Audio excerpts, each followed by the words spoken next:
Nós queremos compartilhar a palavra de Deus em 1 de Pedro, capítulo 1, versos 13 a 25. Por favor, abra sua Bíblia.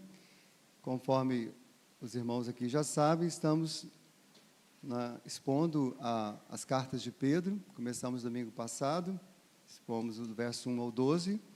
Hoje pela manhã, o pastor André expôs do verso 13 a 25.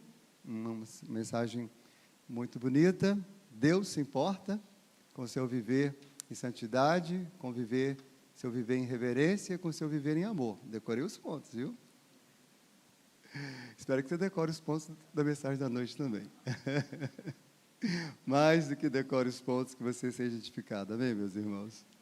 É o mesmo texto, mas o Senhor nos conduziu por outros caminhos aqui, porque essa é a santa palavra dele, né? Sempre tão rica, né?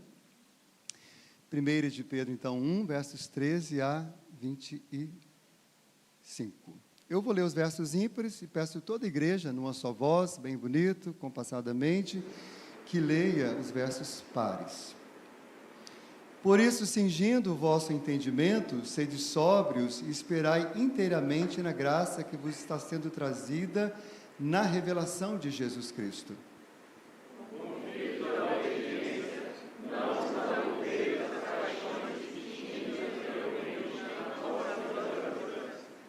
Pelo contrário, segundo é santo aquele que vos chamou, tornai-vos santos também vós mesmos em todo o vosso procedimento. Sede santos, porque eu sou santo. Ora, se invocais como Pai aquele que, sem acepção de pessoas, julga segundo as obras de cada um, portai-vos com temor durante o tempo da vossa peregrinação.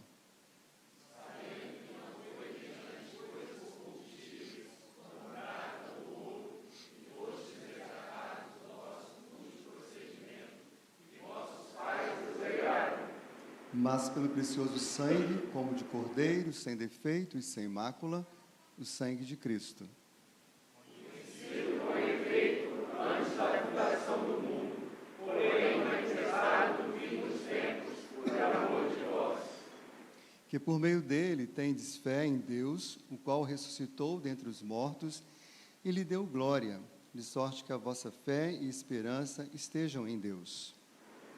Tendo purificado a vossa alma pela vossa obediência à verdade, tendo em vista o amor fraternal não digno, amai-vos de coração uns aos outros ardentemente. Pois fostes regenerados não de semente corruptível, mas de incorruptível, mediante a palavra de Deus, a qual vive e é permanente. Pois toda a carne é como a erva, e toda a sua glória é como a flor da erva. Segue-se a erva e cai a sua flor. A palavra do Senhor, porém, permanece eternamente. Ora, esta é a palavra que vos foi evangelizada. Que Deus abençoe e aplique esta palavra em nosso coração. Pedi só, irmão Luiz Alejandro, desliga o ar aqui para mim, para eu conseguir pregar. Meus amados irmãos, acho que todas as pessoas minimamente sadias gostariam que esse mundo fosse melhor. E essas mesmas pessoas, né, que querem um mundo melhor, elas também sabem que, na verdade, o mundo seria melhor se as pessoas fossem melhores. Pode começar no seu próprio ambiente de trabalho, né? Se as pessoas lá forem más, dificilmente o ambiente de trabalho será um ambiente agradável.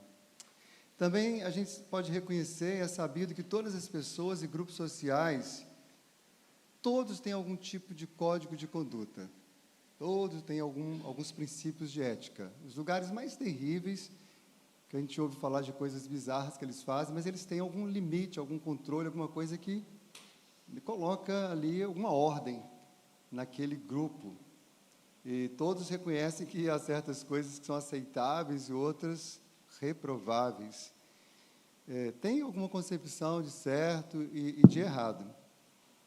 E todos nós conhecemos pessoas que, mesmo não sendo religiosas, talvez não praticam qualquer religião, mas elas procuram ser boas pessoas, procuram fazer o bem.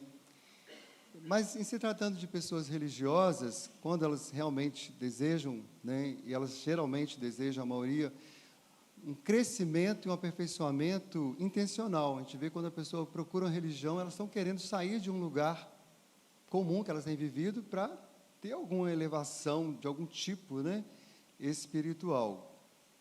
No caso do cristianismo, a proposta, meus irmãos, não é melhorar as pessoas. E, honestamente, nem mesmo melhorar o mundo como as formas as pessoas desejam e pensam que deve ser melhorado. Na verdade, o cristianismo fala sobre transformar as pessoas. E esse processo de transformação do indivíduo, ou mesmo de um grupo, a Bíblia dá o nome de santificação. O conceito de santificação cristã e de como ela acontece é algo diferente, irmãos, de qualquer filosofia, de qualquer religião. Não existe nada igual.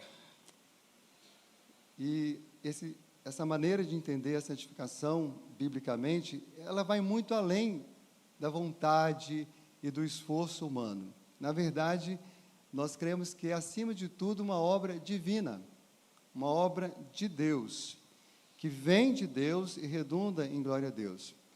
E, particularmente, nós, cristãos, reformados, né, presbiterianos, entendemos que a santificação é a obra salvífica de Deus, na qual Ele nos livra da condenação do pecado, ou livra o seu povo da corrupção e também do domínio do pecado, e conforma-os à imagem de Cristo. A santificação, na verdade, é o processo pelo qual Deus nos torna mais semelhantes a Cristo, de forma que pensemos, falemos e hajamos como Ele. Então, tem a ver com Cristo. Diz a palavra de Deus em Romanos 8, verso 28, 29, que nós somos predestinados para sermos conforme a imagem de Jesus, para que Ele seja o primogênito entre muitos irmãos. E é sobre essa santificação que o apóstolo Pedro está falando aqui na primeira carta, aqui exatamente nesse primeiro capítulo e nessa parte principal que nós acabamos de ler. Na verdade, o apóstolo Pedro, inspirado pelo Espírito Santo, nos apresenta aqui alguns fundamentos essenciais da santificação cristã, e é sobre isso que nós vamos falar nessa noite, fundamentos da santificação cristã. Quero trazer pelo menos 3, que estão bem claros neste texto. E o primeiro fundamento da santificação cristã é o santo caráter de Deus. É o perfeito caráter de Deus, é o puro caráter de Deus. Observe, irmãos, que ao ordenar que os cristãos se tornem santos em todo o seu procedimento, Pedro também apresenta aqui a razão principal e fundamental para buscarmos essa transformação. E a razão é, Deus é santo. E aqui Pedro cita diretamente Levítico 11, 45 e 19, 2, quando ele diz, porque escrito está, sede santos, porque eu sou santo. Então, Deus é santo no sentido, primeiro, da sua unicidade, singularidade. Ele é majestosamente incomparável, inigualável e separado de tudo aquilo que não é santo. Mas Deus também é santo no sentido de que Ele é infinitamente puro. Deus é perfeito do ponto de vista moral e ético. Então, na verdade, se alguém deseja ser bom, precisa descobrir a partir de Deus, porque Deus é realmente bom. E Ele é o fundamento de toda bondade, de toda moralidade. A santidade de Deus, meus irmãos, é a perfeição, é a coroa dos seus atributos. Como temos cantado aqui já hoje, os próprios anjos eternamente proclamam, santo, santo, santo é o Senhor dos exércitos. A terra está cheia da sua glória. Isaías 6:3. Irmãos, Deus de fato é eternamente santo, como os seres viventes, lá em Apocalipse capítulo 4, verso 8, também declaram, santo, santo, santo é o Senhor Deus, o Todo-Poderoso, aquele que é, que era e que há de vir. E por ser santo, Deus não se agrada do pecado, Deus odeia o pecado e toda sorte de mal, toda sorte de injustiça, conforme o profeta Abacuque orou e Davi também. Abacuque orou assim: teus olhos são tão puros, Senhor, que não suportam ver o mal. E Davi, no Salmo 5, versos 4 e 5, orou: Deus, tu não és um Deus que tenha prazer na injustiça. Contigo o mal não pode habitar. Os arrogantes não são aceitos na tua presença. Odeias todos os que praticam o mal. E nesse texto que acabamos de ler, Pedro faz uma distinção muito clara entre as pessoas que não conhecem a santidade de Deus e as pessoas que já conhecem a santidade de Deus. Ele diz: não vos amoldeis as paixões que tinhas anteriormente na vossa ignorância. Porque, na verdade, todos nós, antes de conhecermos o Senhor, também vivíamos nessa ignorância, longe de entender e de conhecer a santidade de Deus. Mas Pedro continua: pelo contrário, segundo é santo aquele que vos chamou, tornai-vos santos também vós mesmos, em todo o vosso procedimento. Pessoas que ainda não conhecem a Deus e a seu caráter santo, por melhor que elas sejam, estão amoldadas, conformadas e escravizadas pelo pecado. Além disso, pessoas que negam e rejeitam a Deus estão sob a condenação do pecado e sob a justa ira de Deus. Mas isso não diz respeito só a pessoas que estão fora de um contexto religioso. Da mesma forma, muitas pessoas dentro das igrejas que professam conhecer a Deus, mas o negam por suas obras, elas também estão afrontando a Deus e a santidade do Senhor. Como João muito bem disse: se dissermos que mantemos comunhão com Deus e andarmos em trevas, nós mentimos e não praticamos a verdade. A advertência do profeta Isaías, lá no capítulo 59, verso 2, é uma advertência que continua sobre todos os que não se arrependem dos seus pecados, todos aqueles que não se submetem à vontade de Deus. Diz lá a palavra do Senhor: as vossas iniquidades fazem separação entre vós e o vosso Deus, e os vossos pecados encobrem o seu rosto para que vos não ouça, diz as Escrituras. Talvez o que eu vou dizer agora vai chocar alguns, mas eu vou dizer porque está firme nas Escrituras o que eu vou dizer. Você pode ser até ortodoxo na doutrina. Você pode ser diligente no auxílio ao pobre. Você pode ser perfeito no comparecimento à igreja. Você pode ser zeloso no serviço ao próximo. No entanto, sem a experiência da santidade pessoal operada pelo Senhor, na verdade você é espiritualmente morto e ainda não experimentou a verdadeira salvação. O caráter perfeito de Deus exige uma resposta de humildade, exige o reconhecimento, confissão, arrependimento e abandono de pecados. Enquanto cristãos, precisamos combater, meus irmãos, e rejeitar na nossa própria vida e na vida das pessoas que nós amamos e estão ao nosso redor, toda forma de licenciosidade, carnalidade, mundanismo, antinomismo, que é a rejeição da lei de Deus, o liberalismo pecaminoso que a gente vê e a irreligião de uma forma geral. Se você realmente conhece a Deus e o adora na beleza da sua santidade, além da consciência do pecado na sua própria vida, você não vai ter mais alegria em permanecer no pecado, em viver no pecado. Ao contrário, você vai buscar cada dia mais a santificação no Senhor. Roger escreveu: um homem que professa ser cristão, professa renunciar a toda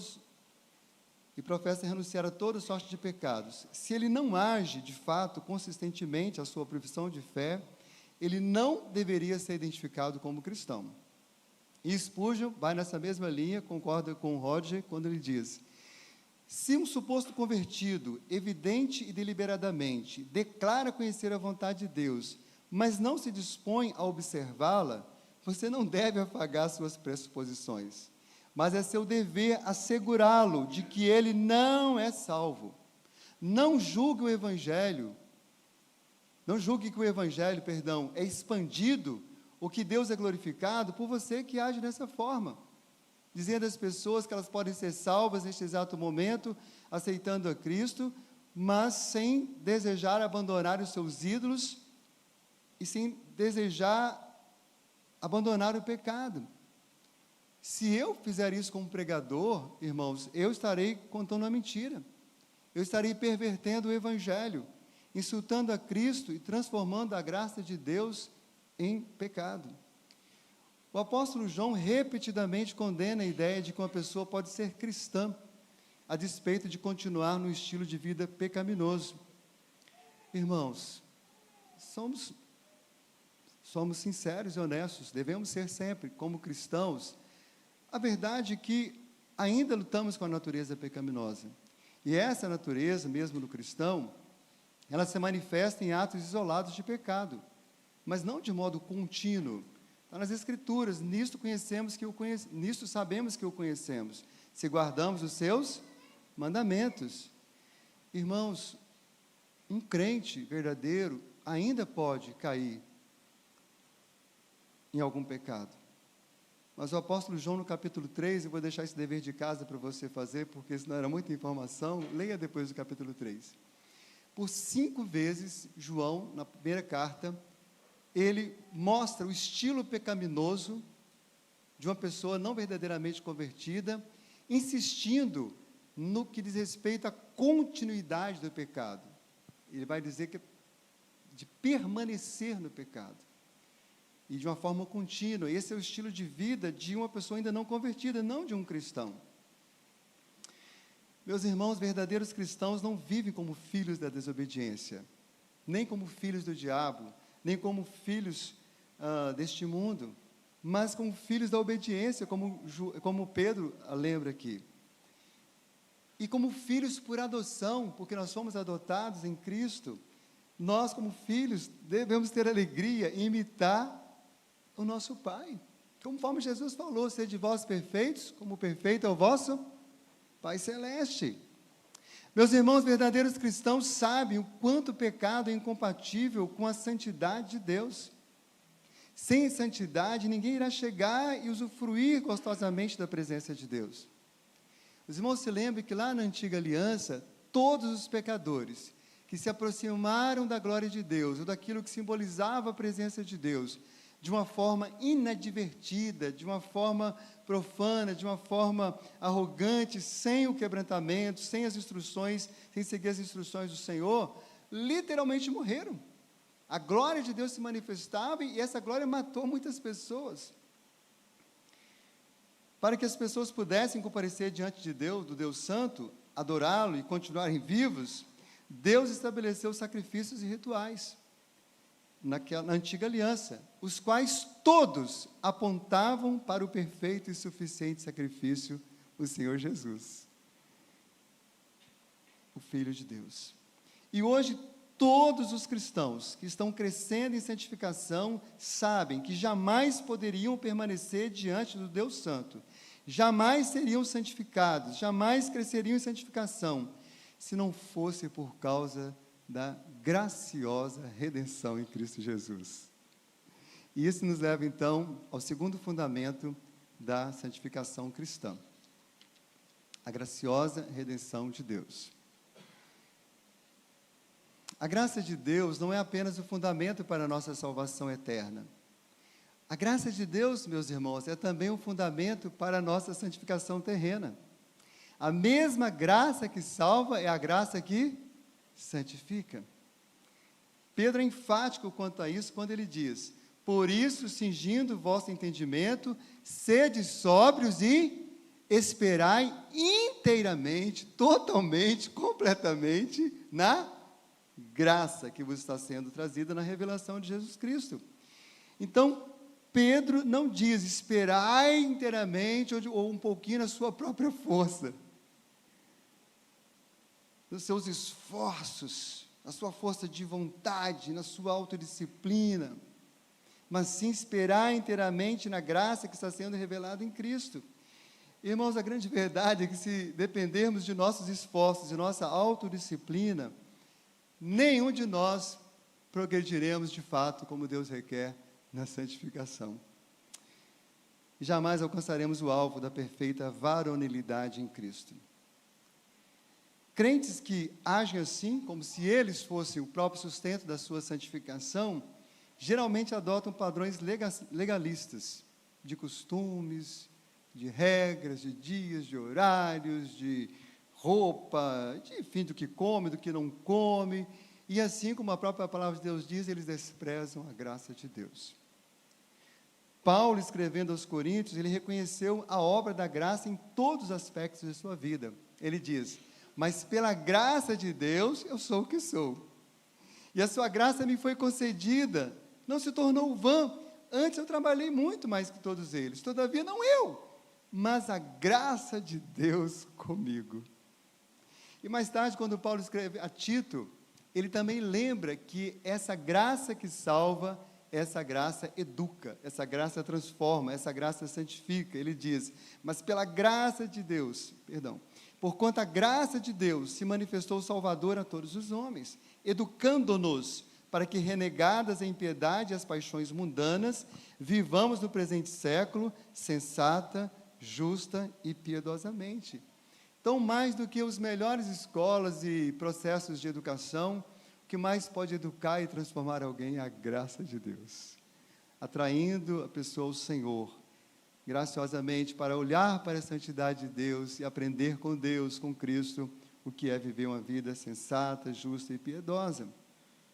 Mas, de acordo com Pedro, a graça que salva e santifica nos é trazida na revelação de Jesus Cristo, na sua encarnação, na sua vida, na sua morte, na sua ressurreição e na sua futura e gloriosa volta. No verso 18, Pedro destaca a obra da redenção baseada na morte de Cristo. Ele diz: sabendo que não foi mediante coisas corruptíveis, como prata ou ouro, que fostes resgatados do vosso fútil procedimento, que vossos pais vos legaram, mas pelo precioso sangue, como de cordeiro sem defeito e sem mácula, o sangue de Cristo. Irmãos, aqui está claro que a santificação acontece a partir da obra da expiação, a qual foi realizada exclusivamente pelo sacrifício de Cristo. Então, por favor, em nome de Jesus, nunca busque a santificação com vistas à sua justificação. É o contrário. Você não será justificado por causa da sua santificação, mas você pode ser santificado por causa da justificação em Cristo Jesus, amém? Buscar a santificação com vista à justificação e à salvação é legalismo, é contra o Evangelho. O Evangelho de Cristo coloca as coisas na ordem certa. Que primeiro é a justificação graciosa pela fé exclusiva e pelos méritos exclusivos do nosso Senhor e Salvador Jesus. Então, assim como a nossa salvação, a nossa santificação também não é baseada no que fazemos, mas no que Cristo fez por nós. Os méritos de Cristo somente são o fundamento verdadeiro de tudo, da salvação, da justificação e também da santificação. Pensar e agir diferente quanto à nossa santificação é cair no legalismo, no pietismo, na religiosidade, na manipulação e no desespero de buscar a santificação de uma forma meritória, sentindo-se cada vez mais um peso de tudo.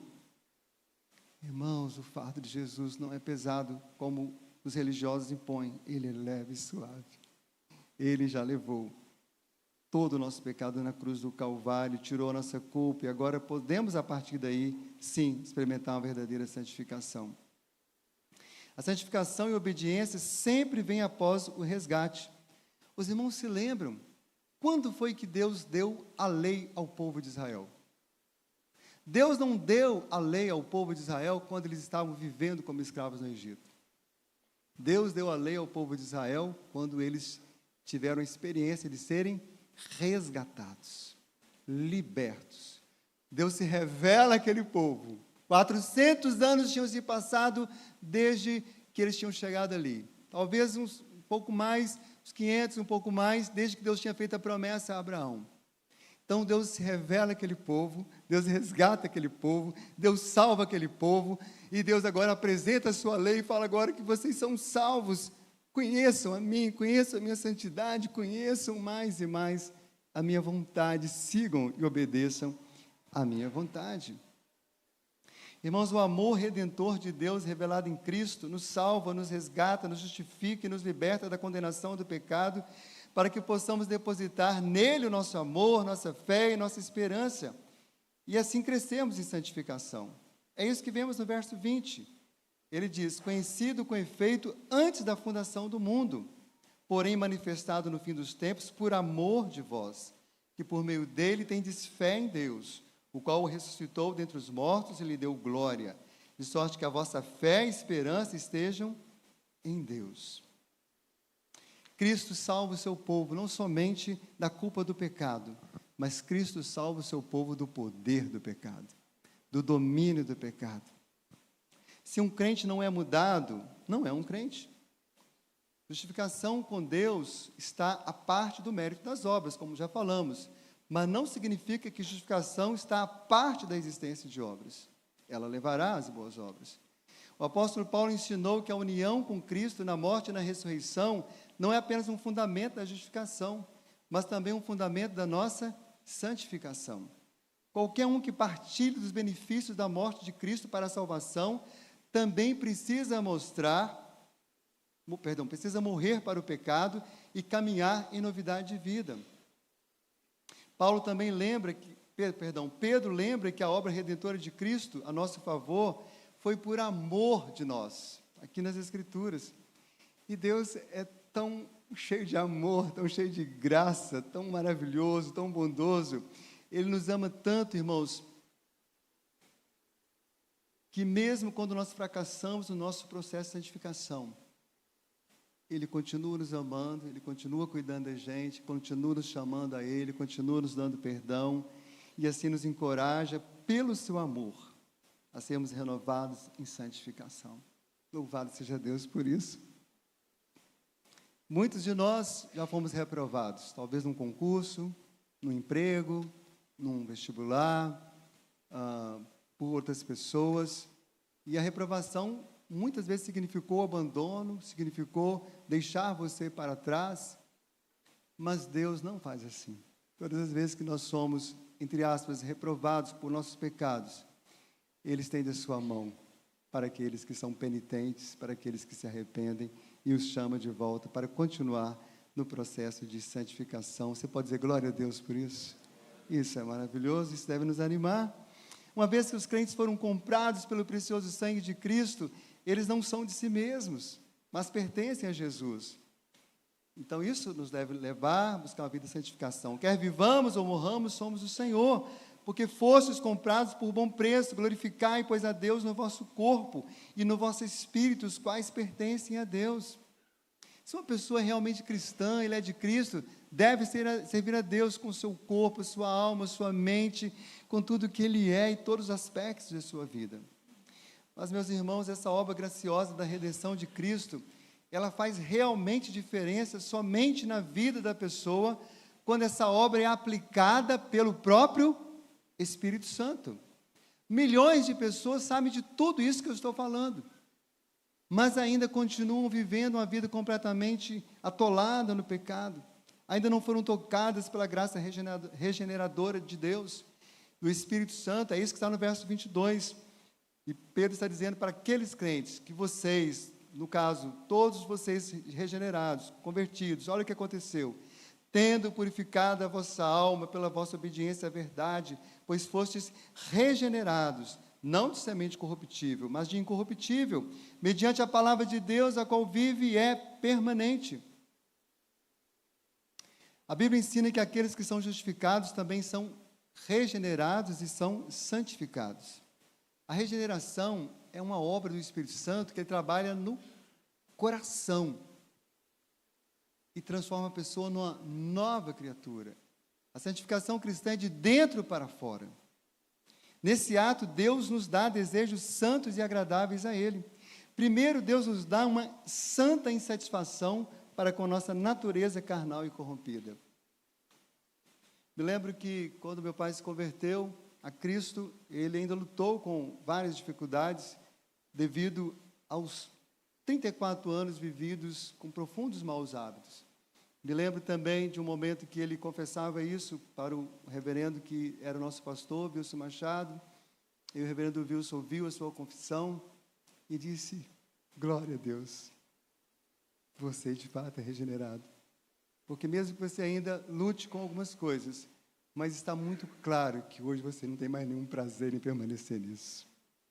Você está no caminho, a obra de santificação apenas começou e Ele haverá de completá-la. Louvado seja o nome do Senhor.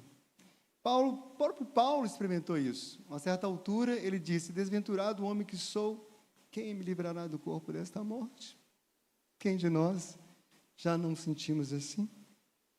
Mas louvado seja Deus, porque essa santa insatisfação é produzida pelo Espírito Santo, nos levando a cada dia mais odiar o pecado. Mas o Senhor também nos dá um desejo pelas coisas santas. Deus nos dá o desejo de lhe agradar, causar-lhe satisfação. A santificação, meus irmãos, não consiste na casual realização de ações corretas. Antes, é a operação habitual de um novo princípio celestial que atua no íntimo, influenciando toda a conduta diária de uma pessoa, tanto nas grandes quanto nas pequenas coisas. Então, a sede da obra da santificação, como eu já falei, é no coração. E há uma ilustração que eu li tantos materiais que eu não lembro mais onde eu li, mas ele usa uma ilustração bonita que diz assim, que não é a obra da regeneração que leva à santificação, não é como uma bomba d'água que depende do homem toda hora lá, uma bomba manual que você precisa, né? Muitos nem conhecem isso, mas tem uma bomba manual, né? Que você faz assim, aí a água vem, né? Não é assim. O Senhor Jesus falou que aquele que crê nele, como diz a Escritura, do seu interior fluirão rios de água viva. É inesgotável, amém, meus irmãos? Porque o Espírito Santo está ali para fazer isso. Foi o que Jesus disse para a mulher samaritana: você vive no pecado, mas quando você beber da água viva, jorrará para sempre de você uma água que não vai parar mais. O que nós precisamos fazer é beber diariamente mais dessa água, para saciar mais e mais a nossa sede e assim vivermos plenamente em harmonia, em deleite na presença do Senhor. O Espírito Santo aplica a obra da redenção na vida do pecador por meio da santa palavra de Deus, do santo evangelho de Cristo. E ao fazer isso, o Espírito Santo também inclina o coração do regenerado a obedecer à verdade de Deus. Irmãos, tornar-se cristão não é apenas aceitar e concordar com fatos acerca de Cristo, mas é de fato experimentar pela obra do Espírito Santo uma mudança na natureza interior, dentro das nossas próprias vidas. O Espírito Santo, ele faz cumprir uma promessa bendita que está lá em Jeremias 31, 33. Porei minha lei no seu interior, e a escreverei no seu coração, e eu serei o seu Deus, e eles serão o meu povo. É isso que o Senhor faz, por meio do seu poder, da sua palavra. Dessa forma, pecadores podem experimentar um novo e vivo relacionamento com Deus. E assim chegamos ao terceiro fundamento da santificação cristã: a bendita comunhão com Deus. O cristão verdadeiramente regenerado, ele saiu do status de inimigo de Deus, e agora o status deles é amigo de Deus. Romanos 5,10 encontramos: porque se nós, quando inimigos, fomos reconciliados com Deus, mediante a morte de seu Filho, muito mais estando já reconciliados, seremos salvos pela sua vida. Mas não somos apenas amigos. Olha o que a Bíblia diz ainda: mas todos quanto receberam, deu-lhes o poder de serem feitos filhos de Deus, a saber, os que creem no seu nome. Então, esse relacionamento de pai e filho, essa comunhão de pai e filho, é lembrada aqui por apóstolo Pedro.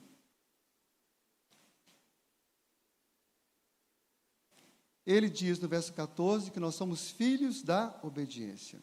E depois no verso 17 ele diz: ora, se invocais como pai, aquele que sem acepção de pessoas julga segundo as obras de cada um, portai-vos com temor durante o tempo da vossa peregrinação.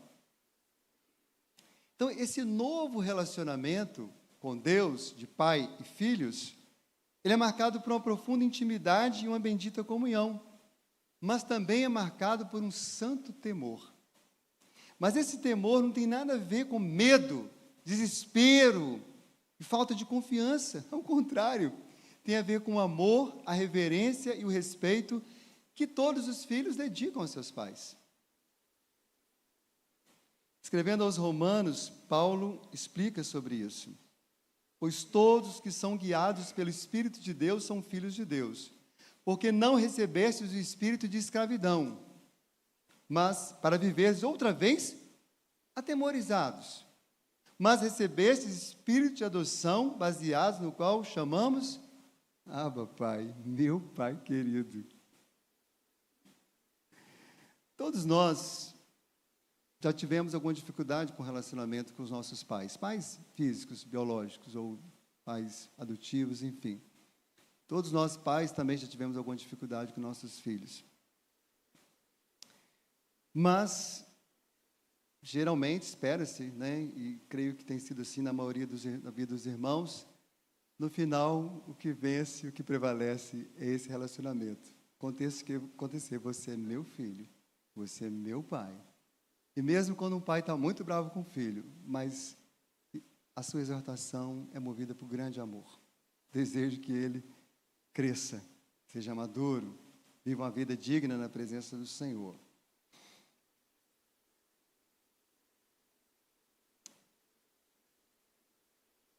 E aqui, meus irmãos, nós precisamos lembrar que a oração é a forma de conversarmos com o Pai.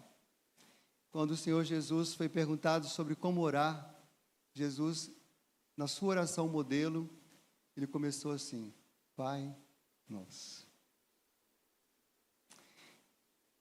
A oração nos é dada como um presente, um meio de graça para crescermos tanto em intimidade quanto em santificação.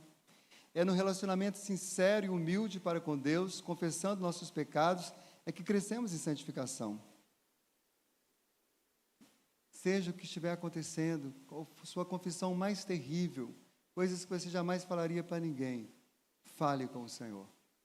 Ele é Pai e Ele quer perdoar. Ele quer te transformar, Ele quer te santificar. Mas Pedro também exalta a importância da palavra de Deus em nossa comunhão com Deus e nossa santificação.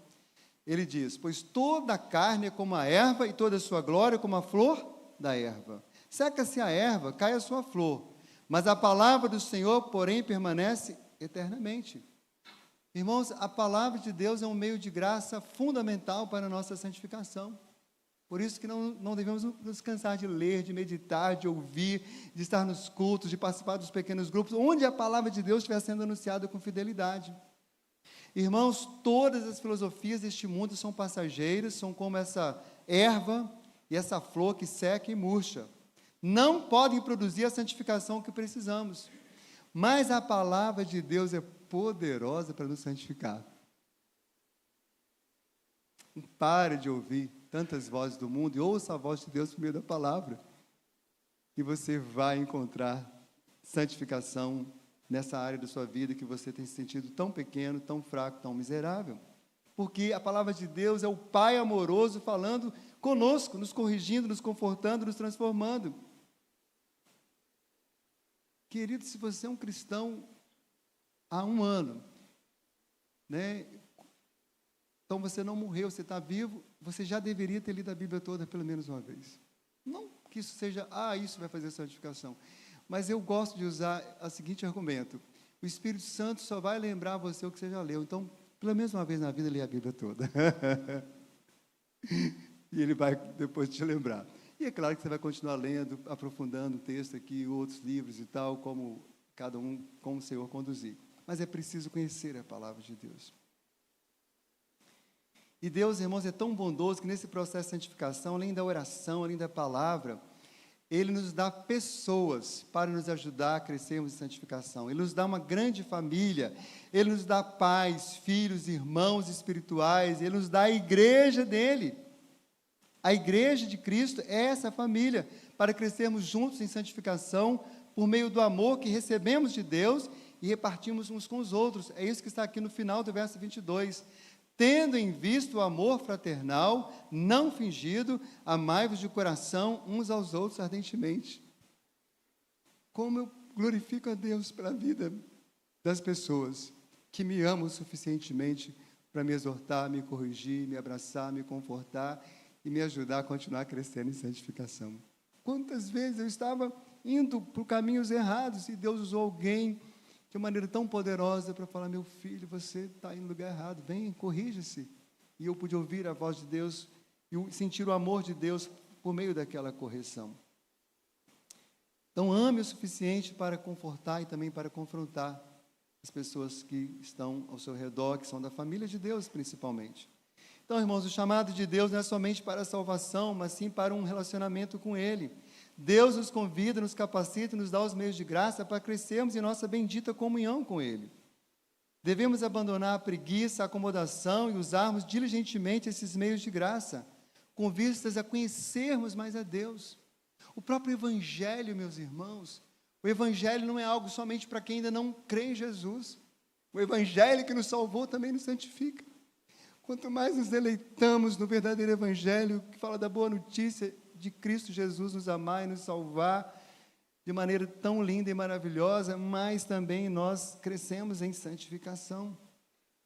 Mas lembre-se, somente em Deus podemos ter convicção de que a obra da santificação será consumada.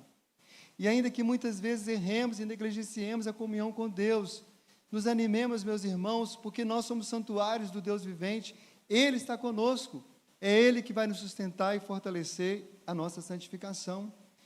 A boa notícia é que o nosso Pai, o Pai Celestial, jamais abandona os seus filhos, mesmo quando cai, principalmente quando cai. O próprio Espírito testifica com o nosso Espírito que somos filhos de Deus. Ora, se somos filhos, somos também herdeiros, herdeiros de Deus e co-herdeiros com Cristo. Se com Ele sofremos, também com Ele seremos glorificados. Ele vai nos fazer chegar até lá, Ele vai completar a obra da santificação. Quando você pecar, ouça a voz do Espírito Santo, o chamando ao arrependimento. Lembre-se da promessa de Deus, lá em Isaías 66, 2. O homem para quem olharei é este, o aflito e abatido de espírito, que treme sobre a minha palavra. Quero concluir, irmãos, esta mensagem nesta noite, com as mesmas palavras que Pedro conclui o capítulo 1. Ele diz assim: ora, esta é a palavra que vos foi evangelizada, anunciada, proclamada. Veja bem o evangelho, é isso que ele está falando. Foi-vos pregado o Evangelho. E o Evangelho, irmãos, é a boa notícia que em Cristo fomos livres definitivamente da condenação do pecado. O Evangelho também é a boa notícia que em Cristo fomos livres da escravidão do pecado e diariamente somos libertos do poder do pecado. O Evangelho é a boa notícia que um dia seremos para sempre livres da presença do pecado. No dia da nossa glorificação, completar esta obra. Nossa santificação, então, está fundamentada no santo temor de Deus, na graciosa redenção de Deus e em nosso relacionamento com Deus, nossa comunhão com Deus. Deus nos chama para vivermos uma vida santa, mas é Ele que nos santifica. Deus nos convoca para servi-lo, mas na realidade é Ele mesmo que nos impulsiona a isso por meio do seu próprio poder em nós.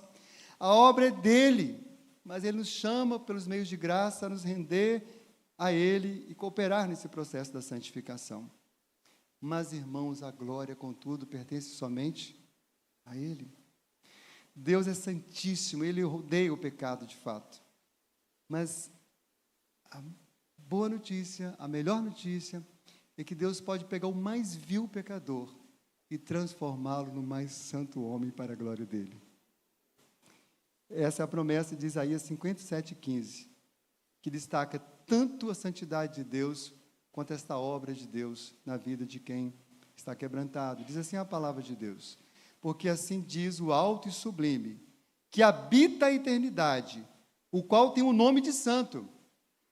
E aí, abre aspas, diz: habito no alto e santo lugar. Agora Deus falando de forma direta. Eu habito no alto e santo lugar, mas habito também com o contrito e abatido de espírito, para vivificar o espírito dos abatidos e vivificar o coração dos contritos.